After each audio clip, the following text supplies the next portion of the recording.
गणाला पवतं बांधायचं, ज्याच्यावरती तृप्तीनं मॅशअप केला आणि त्या मॅशअपला तिच्या या गाण्यावरती 2 लाखाहून अधिक रीळ बनल्या.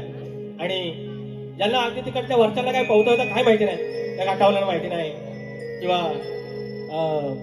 पश्चिम महाराष्ट्र असो, खानदेश असो, विदर्भ असो, पण तिकडे लोकांनी त्या रेळा बनवल्या. पण तेव्हा वाटलं की यार आमच्या गावदेवच्या, आमची कोकणची पद्धत ज्यावेळेला लोकांपर्यंत पोहोचते त्यावेळेचा एक वेगळा उत्साह असणार आहे, वेगळा आनंद आहे. आणि हे गाणं माझ्या ढोलकरींच्या चरणी, माझ्या गुरुबाच्या चरणी अर्पण करतो, जे ऑलरेडी तुम्हाला सगळ्यांना माहिती आहे. नाव नाव गणाचं गोंदायचं आणि सुखानं नांदायचं.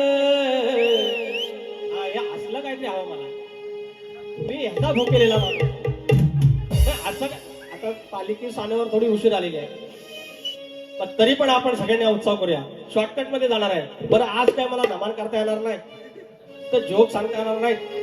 लोक म्हणतील सानेवरच्या गाण्यांचा कार्यक्रम आहे आणि लांबोरे बुवा काय पण बोलतो. म्हणून आजच्या गोष्टी, हा जो संगीतमय सोहळा आहे हा गोड बनवून घ्या आणि गाणी सगळी फरमाईश. याच्यानंतर ते तुझा यंदाचं जे ट्रेंडिंग आहे ते गाणं म्हण.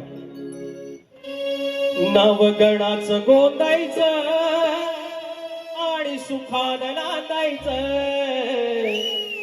गाव देवाच्या हुकमान नात नव्यानं सांदायचं. भेट दिली ही गाव देवानं, भेट दिली ढोलकरीन, तुला पवत बांधायचं, पवत बांधायचं गणाला.